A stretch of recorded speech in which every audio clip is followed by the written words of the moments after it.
Hey, good morning, good afternoon, and good night. Nope, it's good evening for us. It's the Instagram Collectors Interview Series, episode 4. Pretty excited today because it's the weekend, which is always amazing. And I've got a good friend of mine joining us. He's a guy who loves Martin Brodeur almost as much as he likes Marc-Andre Fleury. He knows that's true. And somebody who I can talk about cards anytime, anywhere. And so I think that you're going to really enjoy hearing from him and his current goals in collecting. And that, of course, is Kelvin, aka Collects. Kelvin, happy to have you on. How are you, dude? Thanks for having me on again. I'm doing good. How about you? Pretty good, man. Pretty good. Not couldn't complain. It was a pretty mellow day yesterday. Got a day off, so I spent a lot of time doing stuff here on the computer, which is always nice to focus on rebuilding the website. It's gonna be a long process, but as a fellow techie nerd, which I'm proud of, you know that it's better to have it the way you want it rather than just kind of doing it easiest, fastest way. So. Um, so tell me, Kelvin, I was thinking about this. Think about our first interaction on Instagram.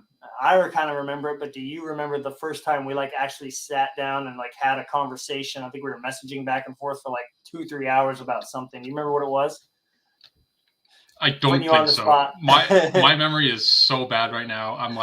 Just that I was like, I want to go to my closet. I'm like, what am I grabbing again? And I want to grab the jersey. I was like, oh yeah, that's right. That's right. Well, it's we were talking about O-Pee-Chee Platinum / Upper Deck getting new releases out, and yes, we had a good conversation about Marty's really not in stuff, and then I was like, well, I know exactly how you feel because Fleury, I was legit worried he wasn't going to be in Platinum. But I think from there, I kind of got a sense that you really cared not just about, the cards of Brodeur in general, but you really cared a lot about design, So we had some really good conversations about how certain cards stand out above the others. You've got all your 90s cards you collect with Martin Brodeur. You've got your modern and now ultra modern for a couple.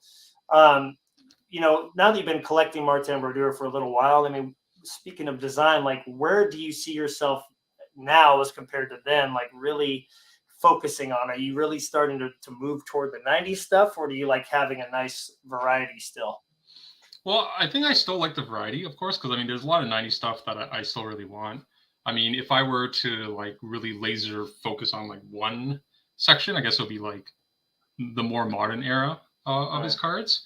But he has so many cards, right? So there's so many nice designs and so many different sets I can choose from. So I have been on a recent kick for the 90s stuff because not a lot of the Panini stuff or the stuff I want showing up. So I have been dipping my toes back into the 90s. But design plays a big part of me collecting. Hence why I like the shiny stuff.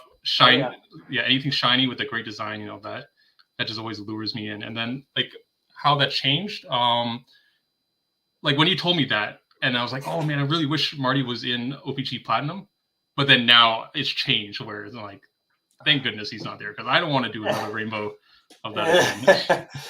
Yeah, we're going to get into that too because completing a project like that is something that only one collector is going to be able to do. So it's really, really special. But the reason I bring that up is because your collecting focus has changed over the years. When I first started talking to you, the pandemic had kind of set in.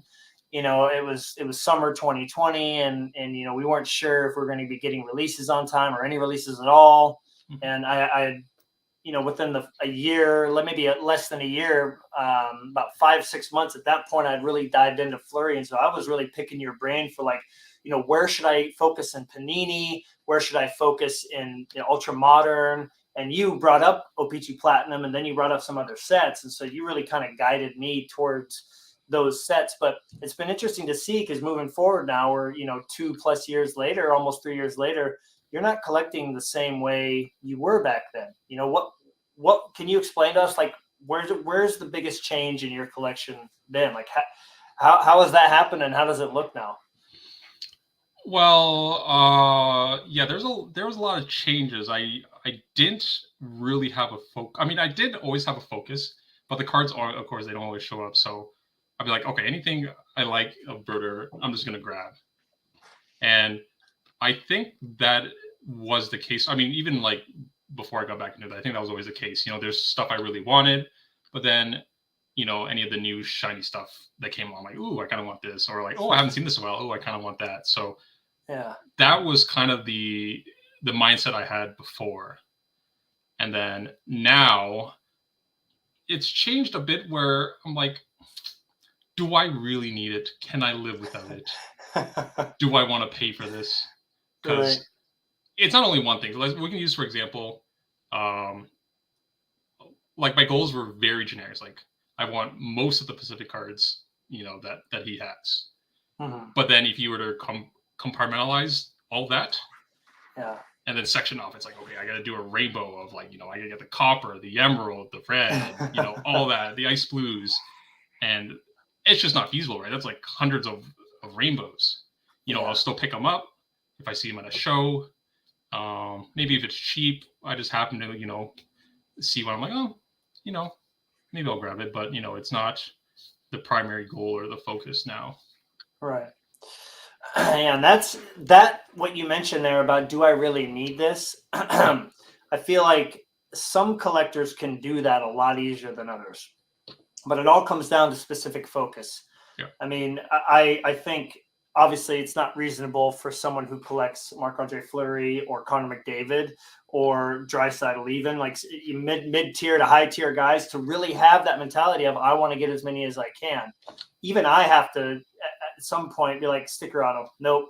That's a lame jersey, nope. Like, unless it's in that like super low price point. Ooh, the $5 box. Yep, been waiting to get this for cheap. So it seems like you've become a lot more of a patient collector.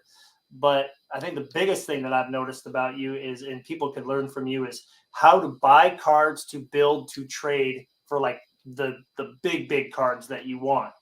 Do you feel like that's been probably the biggest, I don't want to say like skill, but like if you were to level up as a collector, I feel like in that area you've leveled up a lot, like knowing exactly what cards to target so you can trade for the cards that, like the dream cards that you've always wanted. Yeah, there's it wasn't like that. It wasn't like it just like, oh, it's so easy to get rid of. This kind of whatever. It was kind of like a slow process. Like I always mention, like my friend Super Cool Cardboard, he is definitely the one that kind of like got this thought in my head, and then it's been like simmering there for a little while, because he showed me like a bunch of cards, and then I'm like, oh, I really need it. And then I show him, and he's like, what do you have for trade for Rotor stuff? Because he's also a Rotor collector too. I'm like, right. I don't really have much. And then he just, it's like, and then I had that, that inner fight in my head, like, oh, do I really need all this stuff? So then, I mean, he's a big autograph guy. So right. I had to trade quite a bit of autographs for some cards. And I remember our first trade, it was for like a handful of gold prisms. Mm-hmm. And that's, I think from there, we did like quite a few more trades. Like I meet him at Expo and this all the time. And I think after quite a few trades, like I start to realize, some of these cards I do like, mm-hmm. but the one I'm trading towards for, I like way more. And then that kind of maybe set the new mindset I have now with cards, where it's like, right.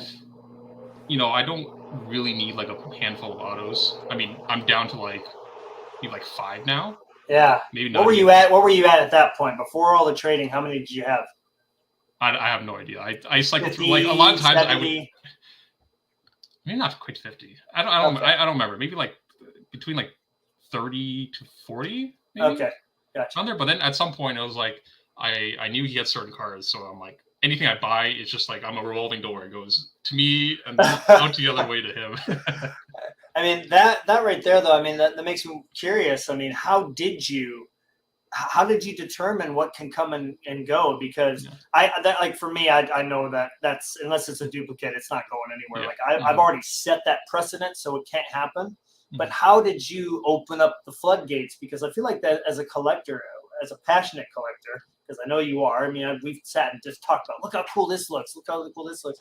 How were you able to do that? Because I don't think a lot of us could even let ourselves to think about how to tier, like, this is what I have to keep. This is a maybe. Mm-hmm. This is a going for sure.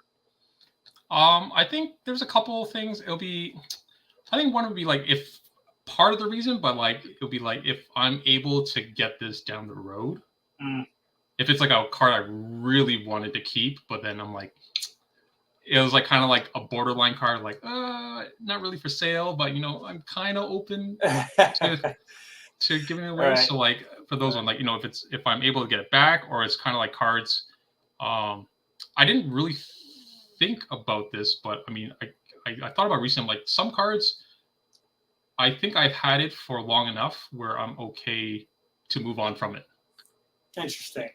Which is really strange. I'm like, and then when I was going through my cards recently, I'm going through the trying to pick out what I don't need, what I don't want. I'm like, I never really thought about that. Like some cards, I like, I love the design, everything about it, but I'm like, I'm okay without this card in my collection. Maybe I don't know. Maybe it's because I've seen it all the time. Maybe it's, I'm not as fond of it as I initially was before. Maybe I outgrew. I don't know. Like that, still, a thought process. But like I wouldn't say like I grew. Yeah, maybe growing tired is not, but like just moving on from the card. It's I've enjoyed my time with it. And if it's going to another collector who's also a Ritter collector, and he enjoys it just as much, if not more, then But then I get a sweet card from me in return that he's okay with, giving up as well too. It's right. I think it works out right. Like I can't be the one to be like giving up stuff I don't want. Just giving up. I don't really want all this stuff. Like there has to be some sort of like cards that like are pretty big, because I'm also trading for equally big cards, or maybe sometimes even bigger, right? So it's I have to give up something if he's giving me up quite a bit. So may I ask you that because I've noticed this a lot lately, and I know you have. Everybody that's here, by the way, name again. Hello, glad you made it, dude. Can't wait to have you on here. That's going to be a crazy hard one to get to 45 minutes, just like the rest of them. But here's the thing: everybody's downsizing right now. No, maybe not everybody, but a lot of collectors are doing that because during the pandemic, where were we? We were sitting at home. We were working from home, but when we're working from home, we're on a computer, so we're still on eBay. All of us were just buying. And then you've got people like Kelvin, who is the show master. He is the $5, $10, $20 box guy. Like he is doing exactly what I would do. But a lot of people don't do that. They just showcase, doesn't find anything, find a couple things, make a couple deals, buy $1,000 card, off you go. Kelvin is in the group that, we like to sit and go through boxes. If he didn't, I wouldn't have a Leland Irving collection that looked as nice as it does. So thank you for that, first of all. But, you were able to just gather, just like everyone else was doing in your own way. And here we are. People are looking at their collections going, I have too much. So it's interesting that you're making this decision, but I think you're doing it differently. A lot of people feel like they're just selling. So there's some great deals to be had. But I guess, like, where is the cutoff? Like, are you trying to get to a certain number, or do you want every single card in your collection, when you look at it, to be nope, I'm definitely not over this, and I'm never going to be over owning this card? It's a tough one. It's like I told you before. I was like, it's an ongoing battle in my head. So like a lot of the stuff I'll say might not make sense because I said the opposite like 10 minutes ago. So I'm still in like the middle of, like, it's still a journey for me. It's still in the middle of the road of all this stuff. But I think it's really hard. Like I'm not like the reason I'm downsizing is just I just find like a lot of the cards I look at is just kind of like I said earlier, like I feel like I've had my time, and then it's time to give it to another collector. And then I think a big thing I'm trying to do is I've connected with a lot of Ritter collectors in the past year or so, and it's been fun to chat to. And we always talk like, oh, we love certain cards, like 90s cards, or like some guys just like to play the numbers game too. You're like, oh, I just want to get as many Ritters as I can. And I feel like they enjoy the card just as much as me. And if it's if I enjoyed my time and they can enjoy it more, then I'm happy to make a deal with them. And it's not so much about the money part. I mean, that's kind of whatever. Or like if I'm trading with them too, right? Maybe I'll trade towards stuff. I haven't talked to them really, but I mean, if they have stuff to trade, we can do that too. But it feels nice to downsize also because I wouldn't say I have a lack of space, but it's just like it becomes like a clutter almost, Mm-hmm. right? It's just like boxes on top of boxes. I mean, you probably see a little bit here. I have some like one touches and boxes on the side there. Yeah. They're just everywhere, and I'm just kind of like it gets a bit overwhelming at times. So Right. Well, I have to say too, though, it's like I've talked to who was it? I gotta remember the Instagram name. There was a guy, and I remember he picked up this like sweet McDavid. I think I remember messaging him about this. It's like, this is an interesting way to collect. He goes, I've been waiting to get this card. I've been wanting to find it for 2 years. Boom, it's available. And I was like, hold on.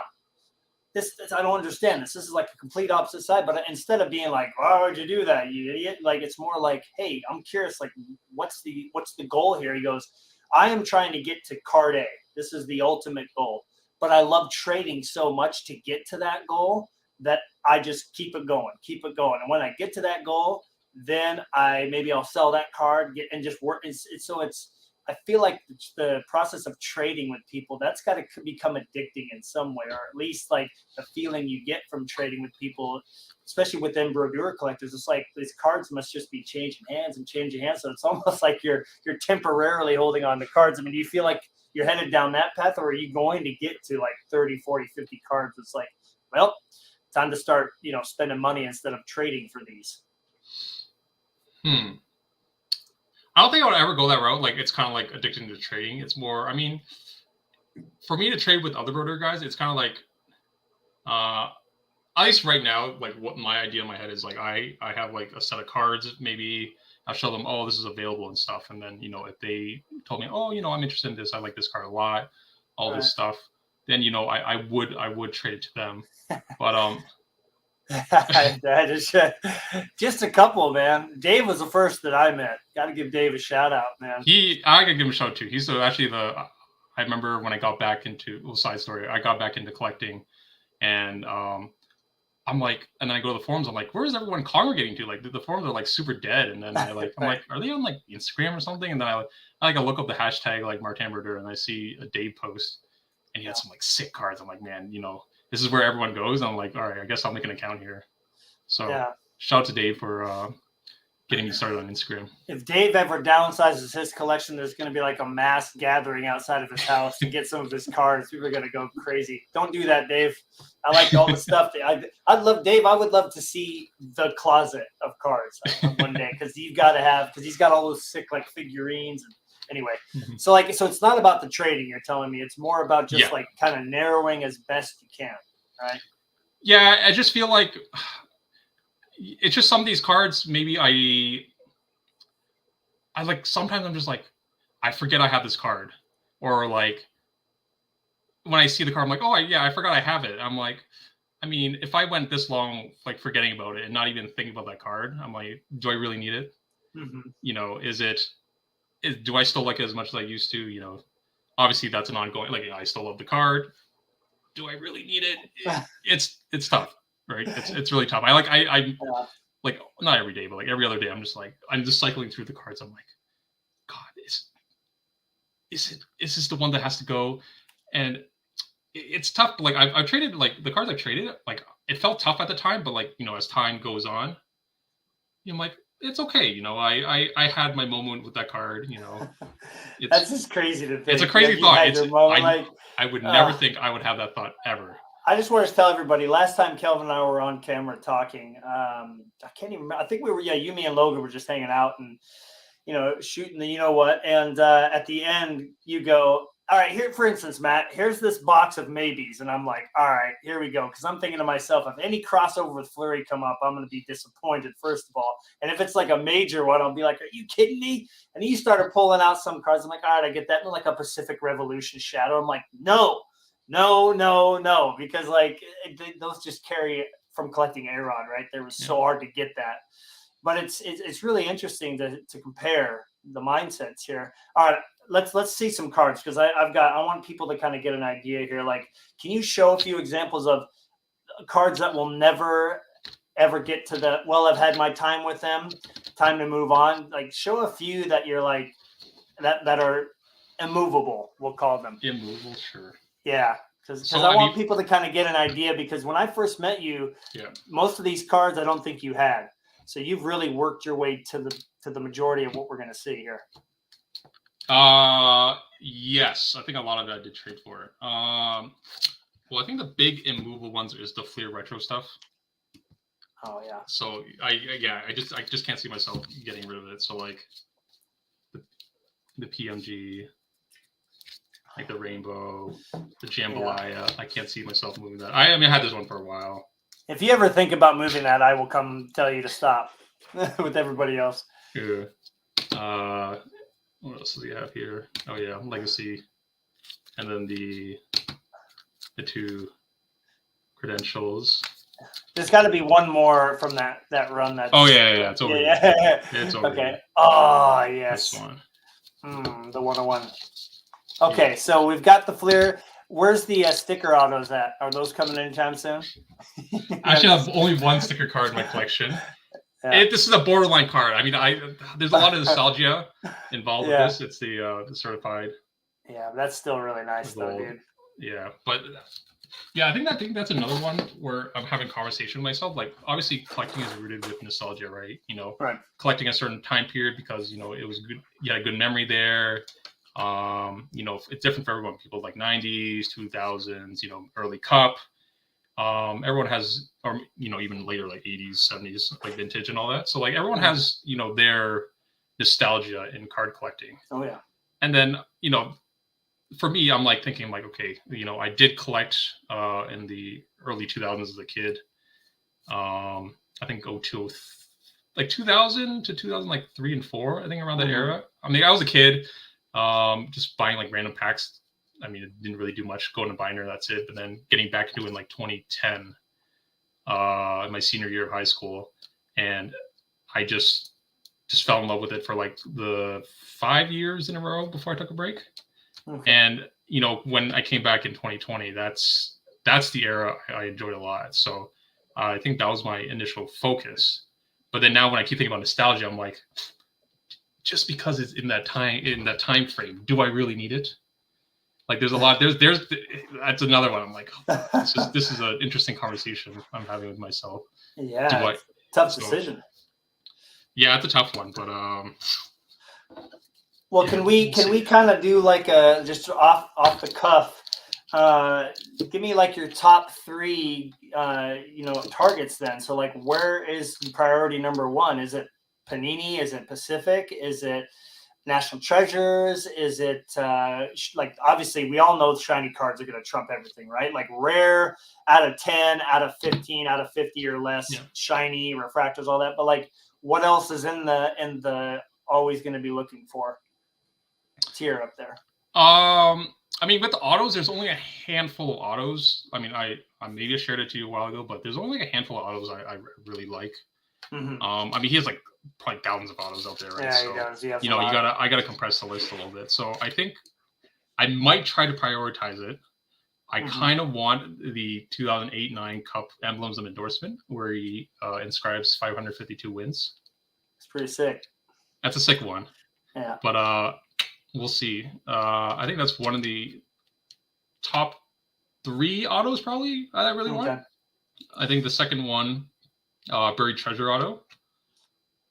Yeah. And then number 3, I'll go with the 10-11 score buyback out of 5. Ooh, that would be sick. Yeah. That's a classic. That's his on his OG rookie card. Yeah. Yeah, and then they put it in 10-11 score. I know where a copy is. It's kind of expensive.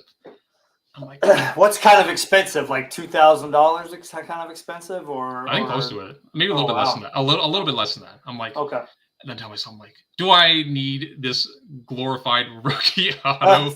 I try to convince myself to not buy it. I'm like, well, I think we all do that when it comes to certain cards. But like, do you have a couple of autographs there so people can get an idea? Like a lot of us player collectors, man. Like I will just say that I probably have over 100 Mark Andre Fleury autographs, but I like the design of the cards with the autograph or the picture. So like, it's not just having an autograph that I want. If it was, I'd only have one really nice one. Like with Jefferson, I don't have one. I just want one. and it has to be nice. So let's see a couple, of some cards that you've been able to narrow it down to. For autos or? Yeah, for autos. Yeah, because how many Sure. do you have right now? Did you say 5? Less than 10? 5. Yeah. Actually, no, probably less. Actually, to be honest. That's incredible. So, this one, honestly, I don't know. We'll see. But I mean, this is like one of my first. I love the set. I know you're gonna cry if I do get rid of it. It's don't you come on, dude. Oh gosh. Yeah. That's actually, actually, the funny thing is, I did trade this away, but then I did get this exact same card back in a trade. Oh, did you? Why did you end up doing that? Did you just kind of realize, like, okay, I like it too much to not have it anymore? I think it was we were making a trade, and I think I was a little bit short. Good and choice. I did have it, and then I did have if it. If you trade it away again, man, I'm losing all hope. Kelvin said that because he helped me get the flurry from a dude overseas. Looked just like that. And then I'll probably keep this one. Oh yeah, sick. Yeah. That is so nice, dude. I can't get over Carey Price's mask in that card. Looks so nice. It's a sweet one, and I honestly I think those are the only two that'll probably make the cut. I mean, I have some like smaller autos, but I think those two are the one. Well, at least the one, the dual for sure. We'll see about the other one. All right. So on the I don't know, the chance that there might be some new autographs coming your way, or a new autograph. And I know one set that, since we heard about its release, we both got excited about. Not because my player was going to be in there, but I knew your player would be in there, and that's an SP Legends set that finally has a release date of. Is it 2 weeks from now? Right on the 8th, I want to say, a little less than 2 weeks from now. March 8th. I think I forget the date. Yeah, but sometime in March. So we get old Peachy on the 1st, which I don't think anybody except me is probably excited about that. But the SP Legends set is really stirring up a little hype, because a lot of the players in this community, or a lot of the players this community collects, are in this set. I mean, they've got kind of like lower end guys. Jocelyn Thibault has 3 cards in there. I saw, yeah. What? And he's on the wrong team too. He should have been on the Canadians, but whatever. So is this the first release in quite a while that you're like, oh, okay, like this is going to be kind of cool to see what they look like? Or do you already know you're going to like maybe find a card or two to snag from it? Well, at first I was like, oh, this is cool. We'll see. I wasn't too sure what to expect. I know they previewed it. Yeah. And I did like, there's the die cut one. I forget the name of it. They brought profiles, Upper Deck profiles. Sounds right. The old one. Yeah, they did it a while back. And like Future Watch, right? They had like all-time Future Watch, I think. Did Martin Brodeur make that set too? Yes. Oh, see, now that in my mind, I would be so excited for something like that. Oh. Yeah, so that's one of the things, like he did have like a in the lockout year 04. Did he have it in the lockout year? No, I think it was the other guys. I think his was like 01, 02, or 02, 03. The Young Guns. Yeah, the flashback. Yeah, and then I did get the exclusive. I love those kind of things. He has like a super short print in 10-11 Series 1, I think. Okay. So I do like those like weird, like throwback to rookies. So like having a Future Watch is very intriguing. So right. I might be interested in that. I love the inserts. The die cut one. I don't remember. I forget what it's called, but that one was cool. So this maybe a few more autos onto the list. Good. Well, it's just kind of interesting to see like how your mindset has changed, because if this had come out in 2020, I think you'd probably be going for just about everything in there. So it's kind of interesting to see how you've really been able to kind of pull back, just narrow the focus down so much. But it's kind of strange to already have gathered all the cards that you had, and then to say like, okay, now I'm really going to take a huge step back, not because you don't want to spend as much, just because you want to make sure that the cards that are left in your collection at some point are all cards that you can't say, well, I've had my time with these, it's time to move them. So like, you will not move them. I would like to just talk about it real quick. I mean, you completed one of the toughest things to do for any player collector is to complete an entire rainbow. And I know that you're working on another one, but I don't know if you want to talk about that, but you were able to complete an entire rainbow. So first off, can you show us the card that allowed you to do that? For me to finish the rainbow? Yeah, or? the last. Well, you don't have to show like the cheaper one that finished it off, because you did have to grab a different one to finish the rainbow, but like the toughest card. Because I think just talking about that process, was your biggest trade you've ever made, right? For any one card? Might be tied, to be honest. I'll show you the other one. It's tied. I don't remember the exact numbers, but I did spend quite a bit for this one. I traded. Sorry, I traded quite a bit for the sparkling diamond. Mm-hmm. I don't remember, but it's quite pricey. But here's the rainbow that you were talking about. This was one of the last ones I needed. Oh man. The golden treasures. Yeah, that's a spectacular card, man. And again, only one collector has the full rainbow, and that would be you. So yes, like that, the process of trading for that, I think that, in my mind at least, that trade really opened up the floodgates for you, because it seemed like after that trade, at least when that trade was starting, you were really being intentional with trading a lot of the cards away to get the few that you needed. Do you feel like that was like the trade that did it for you, that really opened it up? So that trade was interesting. It was so the story was, I was at the expo, and I was going to meet up with them afterwards, and I had gathered some cards, because I mean we talked about it for like all of 2022 basically, and we met up at the fall expo, and it was always the thing about Super Cool Cardboard. He'll always bring a card, but then he'll have like these secret, like super nice cards he won't say anything about. And I'm like, oh, I can't say no to these. So then, after all our trades, they're just like, it got pushed back for the golden treasures. And then I actually ended up selling a few big Pokemon cards at the show. And I was walking around. I kept tabs on some nice border cards. And I did pick them up, so I had a lot of the cards I traded. I only had them for like 10 minutes. Like I barely had them, but like some of them were like really nice. I'm like, it was tough to. I know the one that you're really sad that I let go of was the Immortal Ink. I was gonna ask about that card later, but since you brought it up, I'm still disappointed in you. But knowing. The only way I can sleep at night, no, seriously, I'm over it, because I know what you got from it, and I think, it would be so hard if somebody had the golden treasures from 2020 OPG Platinum and said, "I need this one autograph from you," as long as it's not in like the top tier, and I knew I could find it again someday, even if it was 2 or 3 years, I'd probably have to do it, So I get it. Anyway, I do want to ask this, Kelvin. So, like, let's say there's people that are going to listen now, or that are going to listen in the future, and they're really hesitant about pulling off a trade of a card of that magnitude. I think most of us in our mind can kind of think about what a Brodeur Golden Treasures would be worth now on the open market. What kind of advice would you have for people who are working out a trade with somebody, a trade of that magnitude? Is this for we're talking about like any transaction, or like from a PC to another PC? Yeah, exactly. But between two, especially in person, because that's the dream, right? To be able to meet face to face with this guy. But like, what did you learn through that process that you think other people can maybe take from it? Say, this is something I can apply next time I'm working with somebody on a trade. I think it comes down to it depends what your goal is, right? The end goal, like if it's that card specifically, if that's just like a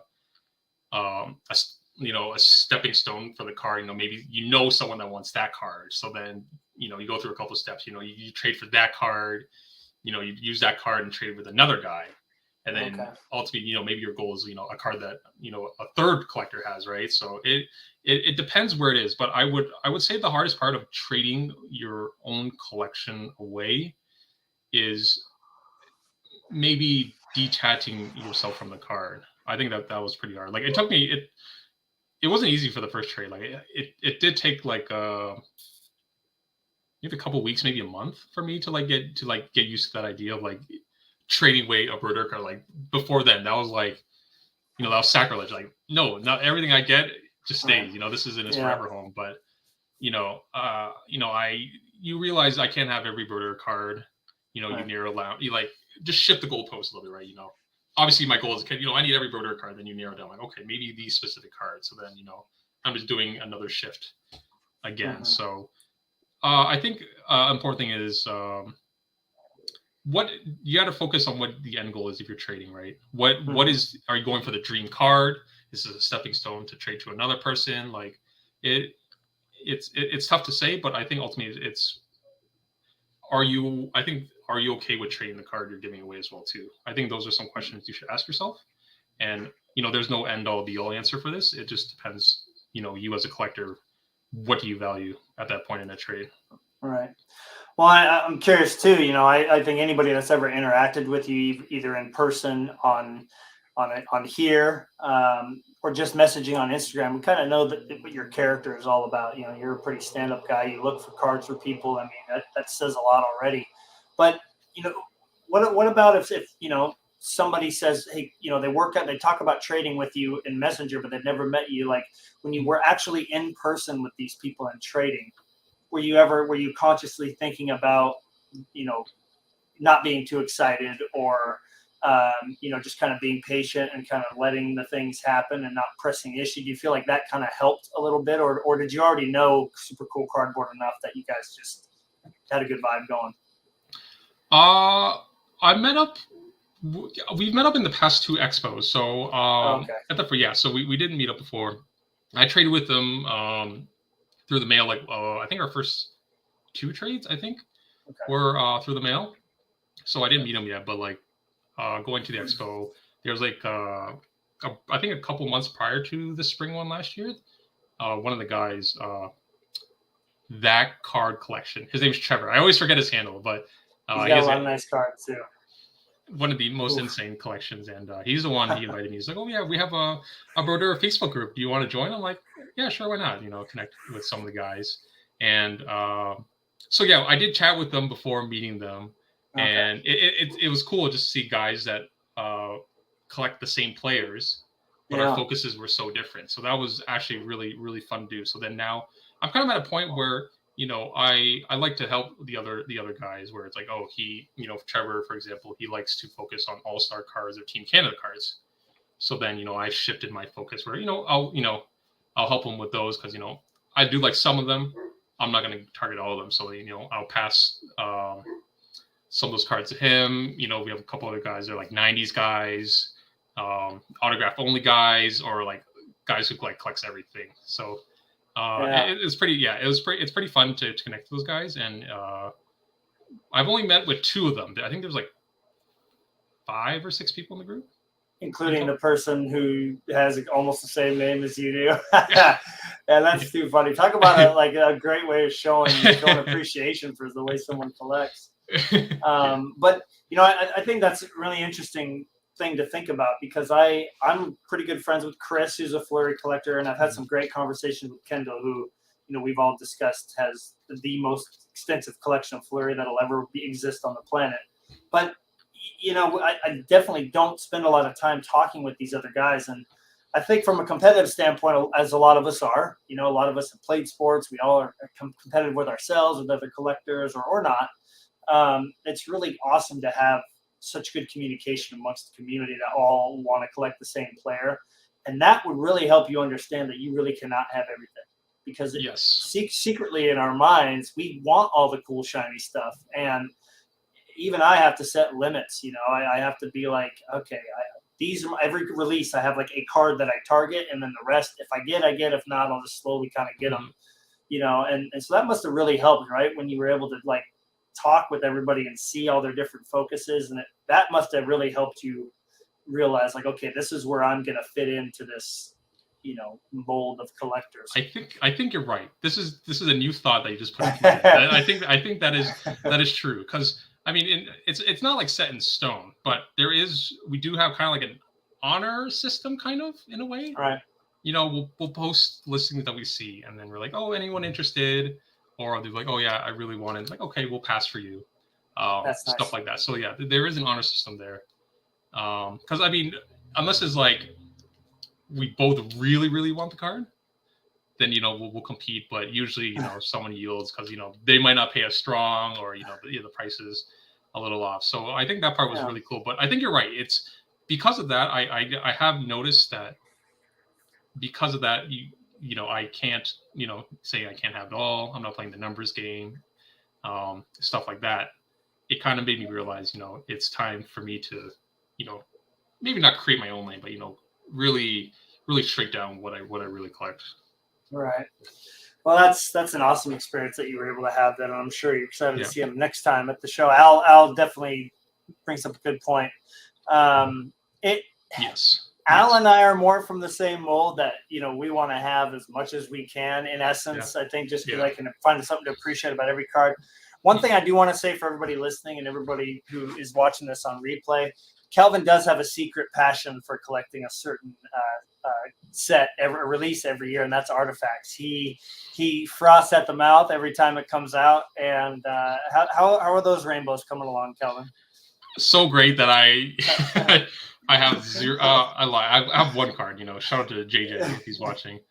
I have one. That's the only artifacts card I'll keep Yeah, the rest of and my life. But it's pretty funny. I don't want to go into depth too much, but it is interesting because I could tell when you said that, when you were going to narrow your focus from like going for rainbows of sets to these specific cards, that it would be a lot easier for you to say no. But I have one major question that revolves around the current hype in the hobby or lack thereof. The cup just came out. I don't want to spend any time really talking about the positives and negatives, other than the fact that it's nice that it came out. And I've seen like the Lamplighters cards with the gold ink, especially some of the coolest cards I've seen in a while. But how are you able to, just in general, like in the cup, when I'm putting this website together now and I look at these scans again, the cup cards are just like the pinnacle of my collection by far.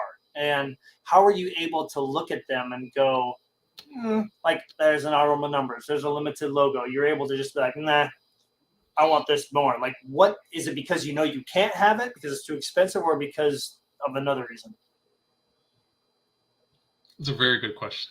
Because you're able to be like you're able to be like, that limited logo is all right. I'm like, are you kidding me? Like if I collected Brodeur, I'd be like, I gotta have that card, man. Like what? Like I'm curious how you're able to do it, because maybe somebody could go, oh, that's a good point. I never thought about that. Well, the thing is, with some of these cup cards, I had the chance of grabbing them back in the day, but then the price difference at the time was like, whatever, like $20-$30 off. Obviously now I'm like, okay, whatever, so be it. I mean, I was so younger. expensive compared to then, you mean? Yeah, because no, I mean at the time it was a lot, right? Like a $30 difference for a card. It was quite a bit.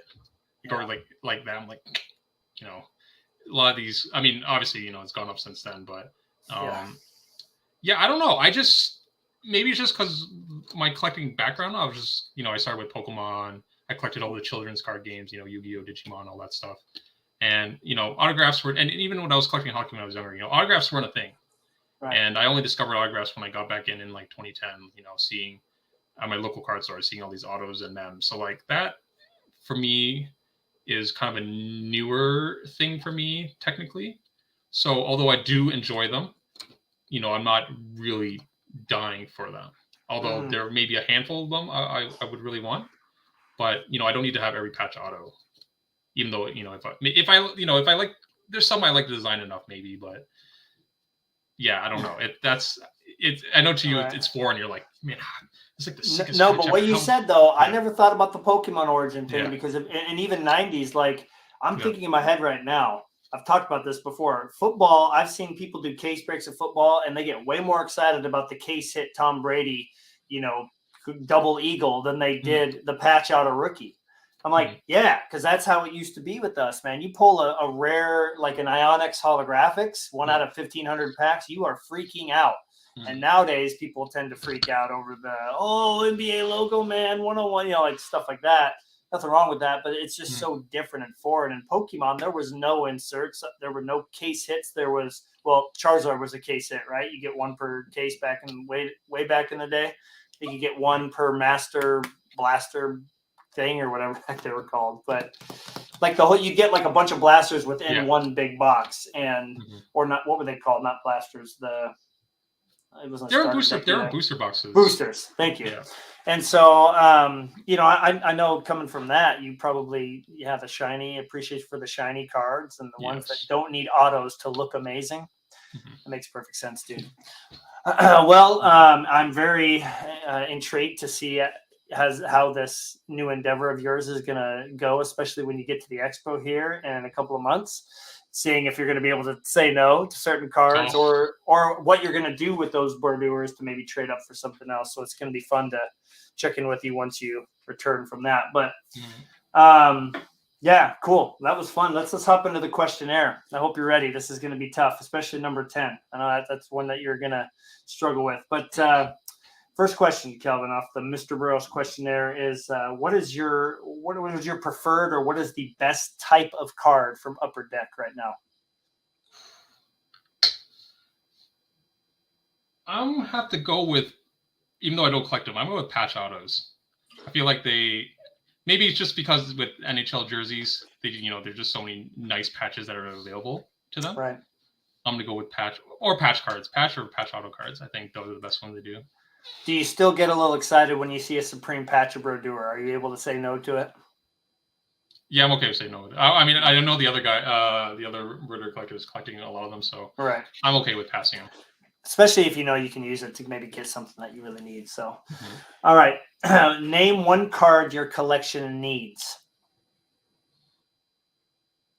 Like your most sought after.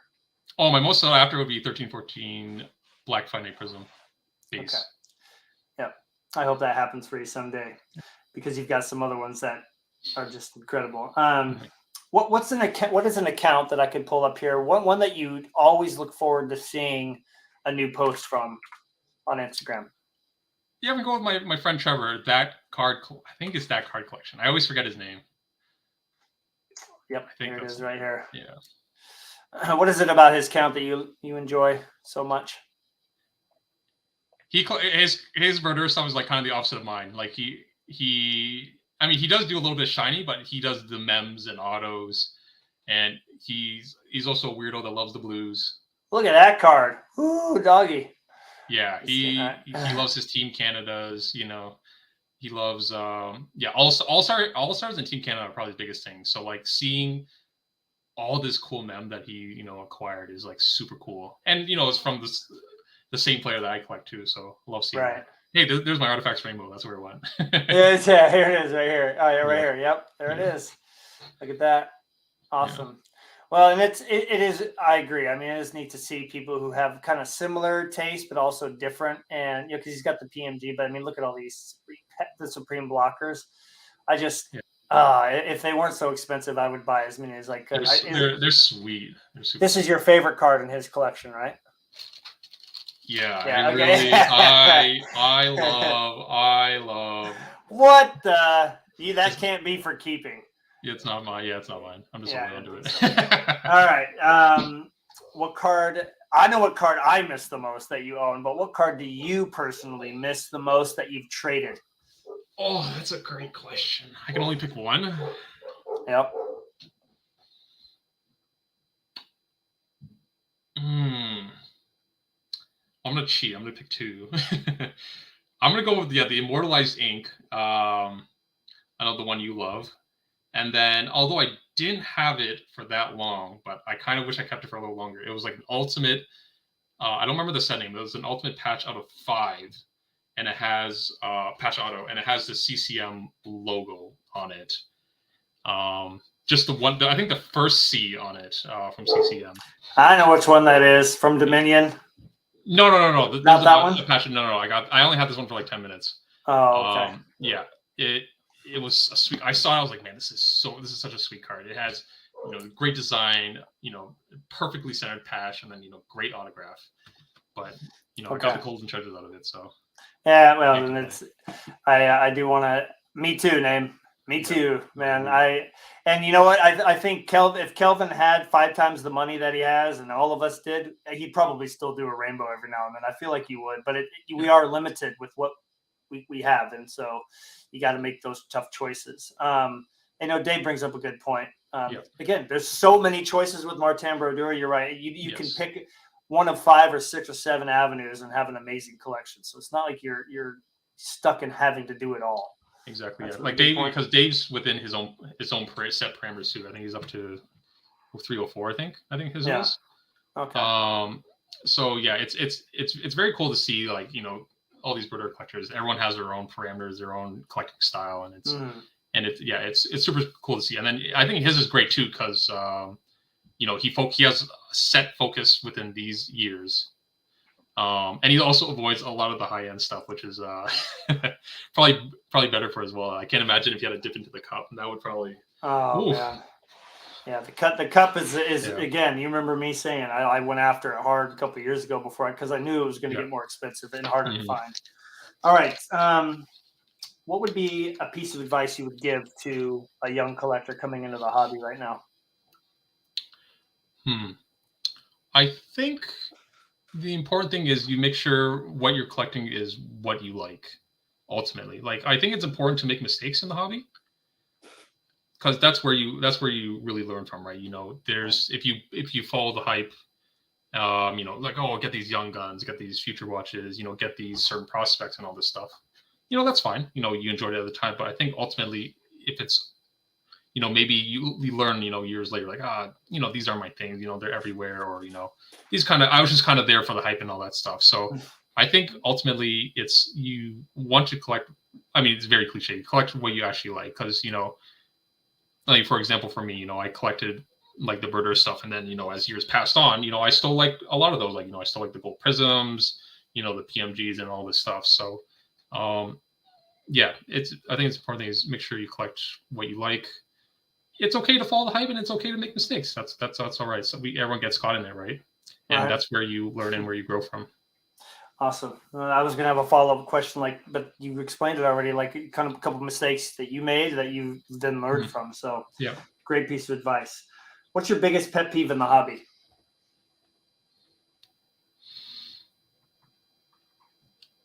People who post their cards 20 times and don't change their price at all, hoping that someone would buy it. We've all. I don't really care, but like it's just like, man, I don't want to see your like card for like the 50th time and you didn't change the price because like. Right. Yeah. Great point, Dave. There's definitely, and Al and I talked about this too. There's definitely cards that are being held hostage out there, but sometimes patience pays off, and then sometimes you learn to let go of those cards. So just how it is. So where do you see your collection? What do you see your collection looking like in 5 years? I forgot you asked this question, but like, it's tough because what I imagined, if I were to collect 5 years ago, when I was collecting then, this is like the current collection is what I think I would have. But then, because like last year was probably my best hobby year, and I don't know if it could be topped. But I think if I were to summarize it in 5 years, I hope to add at least two one-on-one, two major one-on-ones, probably. Two's asking a lot. I'll go with one. All right. One prism or select one-on-one into the collection. Okay. I like that goal. I think that's very reasonable too. Yeah. So when people see your page, they see you on here, they meet you at the expo, what kind of impression do you want to leave on your fellow collectors? That I do flip cards. I don't know if I talk to people about it, but I think the impression I want to leave is that I am a collector first. I enjoy all sorts aspects of cards, even if I don't collect those cards. I just love collecting. I love talking about cards, and I love to help other people's collections. I think that's what I would the impression I want to give off. Right. I think a lot of us will agree that you've gone to bat for us at the expo and at every card show you go to, and you're definitely a huge asset to this community, man. So thank you for that. All right, here it is. What is your favorite thing about Marc-Andre Fleury? I don't like him. All right, let's move on to number. We should have just kept it going. Man. No. But is there anything that you like about him? You're a goalie fan, so I think we know that goalies are weirdos, right? They're quirky. They got their own little things that nobody else does. But is there anything that stands out with Flower? I think. Watching Craig Anderson like go crazy yesterday, I think I realized, those era of rookies, like you pull out the stack of pads. I think the style, like the overzealous style of like goaltending, like the now unconventional style of goaltending, right? Yeah. I love seeing that. So like, every time I see the older guys and like Fleury, anytime you see those like sick old school Right. saves, I love that. So I love currently, I love just he kind of carries on the a little bit of the old style of the goaltending. That's what I love about watching him. I was talking with who was it? I was talking to somebody, and like I saw like Andrei Vasilevsky made a glove save, about the same type of save, just kicks his glove out, grabs a puck, and goes like this. Yeah. And here comes Marc-Andre Fleury, same exact save. He goes wham like that. I feel like you have to do it. Like you have to do it. Like I can't imagine you make sure secure. You got to do some over. and I've noticed a lot of the people from the Wild that haven't seen him play a lot. They feel uncomfortable with him playing that way, but that's how he plays the game. And Martin Brodeur had moments too. I'll never forget when he scored his first goal, how big his smile was, and he was like all weirded out. He kind of like slid back into the net, and it was just such a quirky but fun thing. It's just what made those guys. And you can tell that Marc-Andre looked up to Brodeur because they do have some of the same enjoyment playing the game still. So, hey, if Craig Anderson can play when he's 41, I hope Marc-Andre Fleury is playing at 40 and he's on the Pittsburgh Penguins and he plays a year there and does something like that. That was pretty incredible. All right, and we talk all the time, so I think you are going to have the easiest time or the hardest time with this last one just for fun. Is there anything that you would like to ask me? Because I've been sitting here asking you these tough questions for an hour now. So, yeah, I wonder. All right, I think my question would be, would you? I think I've asked you this before, but I forget if you had a concrete answer. But do you see yourself collecting a lot of his post-playing career cards, or would you think you would? Oh, 100%. I've already kind of gone down that route. I think when he was struggling there last week before the shutout 2 days ago, I kind of almost reserved myself like, oh my God, he might actually retire at the end of this year. This could be it. Like fans don't really like him right now. He's not doing great. He was struggling with his mom's health. Like there's just stuff going on. I'm like, I could see him being like, it's not good for me. And then he came back and had the shutout, and I'm like, okay. But I think at that point, I already reserved, like, okay, if he was like an SP Legends and he wasn't playing, I'd be so happy to collect him. I think I'll be more excited to collect him when he's not playing because there's no pressure of, darn it, he's lost 3 straight games. Upper Deck might be like, well, guess we're going to have to put Philip Gustafson in the next set instead of Fleury. Like, please don't do that, Upper Deck, seriously. But, yeah, I think it's going to be a much more relaxed and exciting time for me. Obviously, I know he's not going to be in anything for probably, 2-3 years before they start putting him back and stuff. So it'll really give me a chance to just kind of sit back. And when post-career stuff does come out, man, I'm going to be so thrilled. I mean, I think Al can chime in on this. Jerome gets into all sorts of stuff. And I think I see him getting just as excited, if not more excited, when stuff comes out. So I'm in the same boat, man. I can't wait. I think because I know they're going to put him in Penguin stuff mostly. Like if they put him in Wild or Blackhawk stuff, no offense, Logan, because he's here watching now. They won't do that. So I know he's going to be in his Penguin stuff, and that definitely excites me. I have one more question for you, and I don't know if you're probably going to say no.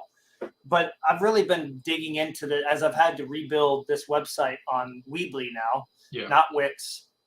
I'm telling you, man, there's something about, having scanned in every single Fleury card that I own. That it makes you appreciate all of them on a whole new level. Because there's really no rainbows going on until 16, 17 maybe? And even then, unless you're doing Peachy Platinum, Upper Deck's got the base, and now with all the EPEX stuff, the silver, the clear cut, the rainbow speckle. You've got the exclusives out of 100, the high gloss, the clear cut exclusive, and the printing plate. That's it. 7 or 8 cards if you're including the plate. I think that makes it exciting to get every single one. Do you ever see yourself, once you really narrow things down, building some kind of a digital library or a website to appreciate your collection? Because I feel like that's helped me continue to appreciate the cards when they're just, again, they're stored away in a nice organized fashion, but I'm not going to sit there and look at them all the time. Did you ever see yourself doing that at some point? No. No. And the Not main at all. reason being, I'm too lazy. okay. Mainly, I think 90% of the reason I'm too lazy. But I think I mean I don't. For me, I get it. Like if it helps you with your collecting experience, I think that's great. If you Yeah, want to make a website. for For sure. me, I mean, I can just go to the other room, just grab some cards. Like the thing is, I don't like to look at my cards all the time because Okay. I get this idea like if I look at it too much, maybe I'll get sick of it. You could look at that 101 every single day, any of your 101s. And I do. It's on you're my the desk. only guy that owns those cards, like the Yeah. only collector, excuse me.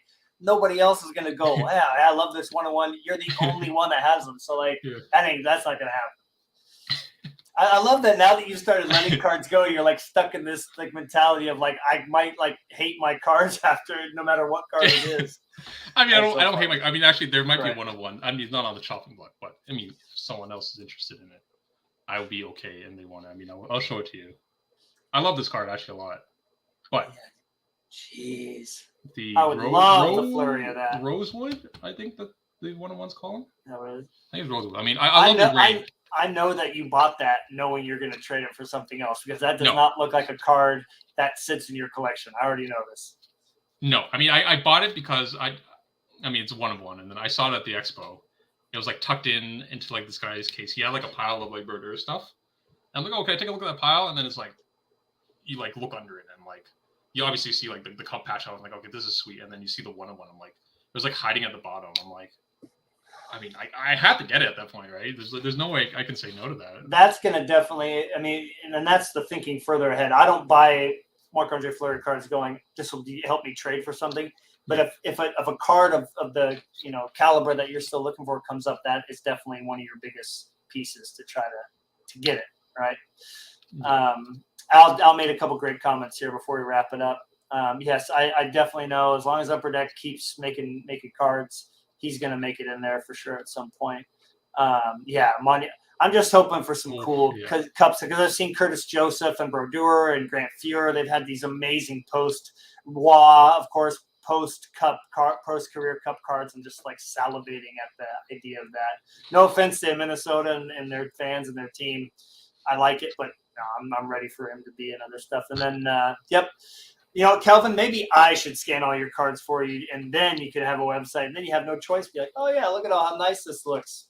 Yep. I think it's great for you and Al because you guys have quite like really awesome cards, and especially for Al too. Like he has, I mean, he has what like I forget when again his rookie year was it 97?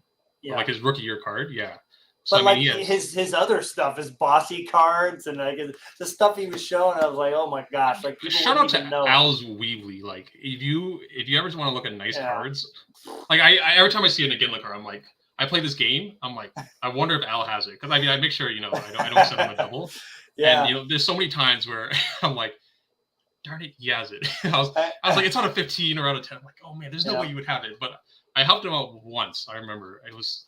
I think he showed the card on the interview, didn't he? Didn't he show the one? No, it was either you or Mitch. Mitch helped him get a card. Yeah. Trev, thanks for hopping in here, man. Yeah, I know exactly what you're talking about, and that's why I kind of wish that everyone had a website like that. Like obviously, when I'm done building my Weebly, I'll have the want list up there as well. Mm-hmm. But it's been helpful for that, because you're like, well, Matt, I was going to send you this card, but you have it. Never mind. It's like, ooh, let's see it if it's any better, And sometimes it's like, the patch is worse. But yeah, hey, now that's I can agree to that. Al's number one. Yeah, he's an example too. Like I feel like by the time I get to that age in that stage of my career too, where I've retired from teaching, I mean, just think about all the extra time you'll have to keep getting excited about cards, and I could definitely see myself going down that route. But hey, Kelvin, it's been a pleasure having you on here, man. I think sharing a lot of good food for thought for people that are thinking about downsizing, especially like how to approach that. Like maybe tiering their cards. Can't get rid of this, maybe for sure. Why is it still in my collection? I don't know if that's what the 4 would be, but it's been great to see you get some of those cards that without you downsizing, you definitely wouldn't own at any time. So, any closing comments, Kelvin, that you'd like to make before we head out of here? I hope I made sense because I just expressed everything in my head. I told Matt before, I'm like, Yeah. Everything I said today might be contradicting one like statements where I'm like I say one thing, but then I say the opposite like 10 Right. minutes later because it's an ongoing battle in my head of Right. what to keep, what not to keep, or like my collecting habits, or my whatever my philosophy, I guess, of collecting. So it's an Right. ongoing battle. I don't know. Yeah, a lot of the things I'm not too sure. Everything I say probably doesn't make sense, but I hope you can understand, I guess, my thought process of why I collect and what my collecting goals are in the future. Well, if anyone is confused about what Kelvin said or would just like to go say hello to this guy, here's his Instagram. Find a picture of Homer Simpson. Kelvin's in the car. You just can't tell. So, Yeah. But yeah, collects. I don't know how you don't have 1,000 followers. I don't understand it. Well, I think when I met you, had 400, and I was like, how does this guy not have more? Like his pictures are on point. He collects a very specific type of card, and all the shine is next level. This is really cool. You've talked about these two guys and what they mean to you, and I love that set. So really cool just to see the cards that you're picking up. Well, I'm going to leave this up there as we log off, because this is a card that Marc-Andre does not have, and I think my favorite card in your collection, no offense to all the others, was like the 101, the PMGs. This is the card for me. I agree. It's the most aesthetically pleasing card in my collection by far. Definitely. Well, have a great weekend, everybody. Kelvin, have a great weekend as well, and look forward to having you back on here after the interview series is all wrapped up. Sounds good. Thanks for having me again. See you guys. Good night, everyone.